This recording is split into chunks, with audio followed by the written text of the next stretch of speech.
What's going on, YouTube? JT is Reborn here, and welcome back to another edition of my DC comic book reviews. And in this video, we're going to talk about DC K.O. issue number 4, the main K.O. event. So you probably just see me upload like a bunch of videos, like one right after another. That's just me kind of powering through some stuff. I'm playing catch up, and I'm almost caught up with all my comic book reviews, which, like I said, I just want to get all the DC stuff for the most part caught up. I got to catch up on Absolute Batman after this, but I want to get DC K.O. number 4 at least done today and just kind of have everything just uploaded, ready to go. And then we'll go from there. But anyway, so this is the big DC K.O. issue number 4. If you can see my channel, you've seen all the tie-ins that I've talked about leading up to it. I want to get those things done before talking about this one. And yeah, so it's the big epic battle. It's going to be the absolute like trio versus like our main kind of heroes from Prime Earth. You have Lex Luthor, you have Joker, you have Wonder Woman, and you have Superman. And of course you have Booster Gold, who has been Darkseid like kind of inside of him. But yeah, so it's a big battle between them all. Joker decides to switch sides during the middle. It's like, oh, wouldn't it make more sense if you had the 4 horsemen of your group?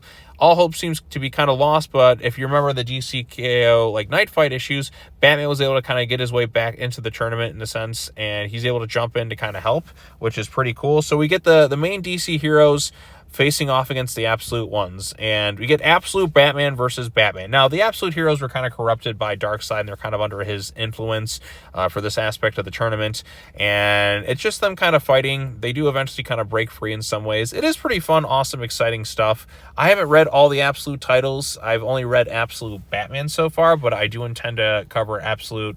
I want to read Absolute Wonder Woman after this because there's a crossover with that and Absolute Batman that I got to talk about. So I got to catch up on Absolute Wonder Woman. So that'll probably be the next title I go through and read. So I'll probably understand the context for a lot of the stuff a little bit more afterwards. But yeah, so they get into the tournament. Darkseid shows up, and they're all fighting in a lot of different ways, which, you know, some pretty exciting stuff. But then we realize that it can't really end unless they do crown a King Omega.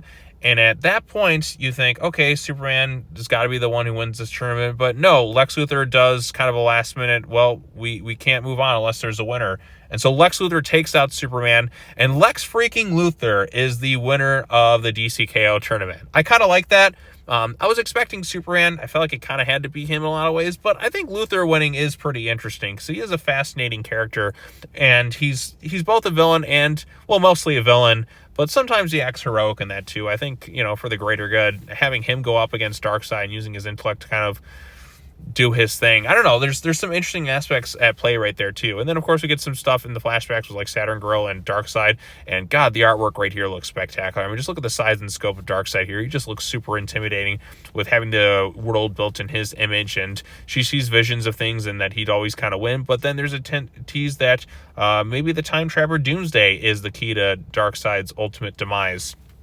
Although Time Trapper kind of got his ass handed to him earlier on beforehand. So, I don't know. I do think it's kind of interesting what they've done with Doomsday as the Time Trapper, taking a character that's just kind of like feels like a mindless monster and giving it a little bit more personality and just kind of being able to talk and all that too. I thought that was kind of neat and such. But I thought it was a pretty fun issue. It was cool to see the Absolute Universe crossover with the main ones.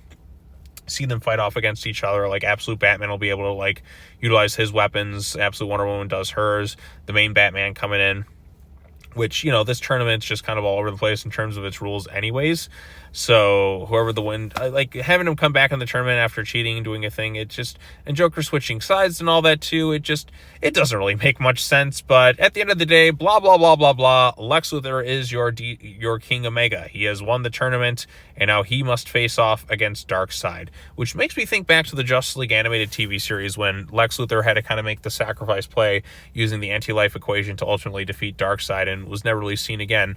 The ultimate hero, but stopping Darkseid in the process and all that too. So there's some pretty cool stuff in that regards there that makes me think of like that compared to this and all that too. But yeah, Lex Luthor being the victor of the tournament, how he's going to face off against Darkseid and where the hero's going to be at too. So many questions with this DC K.O. event we got going on here. And I don't know what the final issue is. I think we've got pretty much, I mean, there's probably a few tie-ins that we got to like cover, like Justice League Unlimited will cover.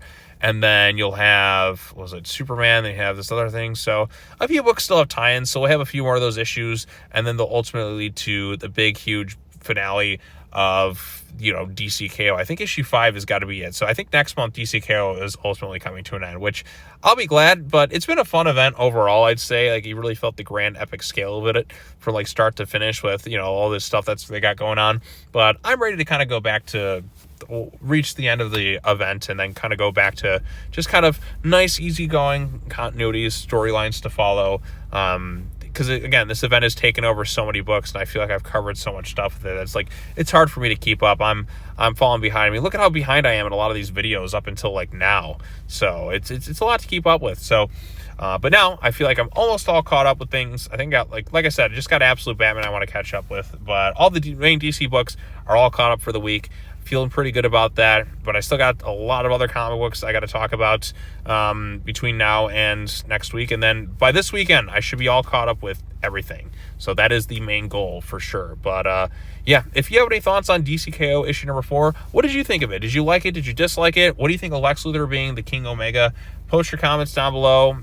All that other fun stuff. Subscribe to the YouTube channel for more content.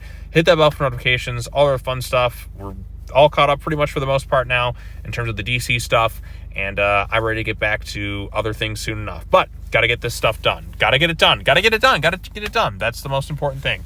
All right, well, that's all I have to say. As always, take care now. Bye-bye then, and I'll see you all in the next video. Peace out.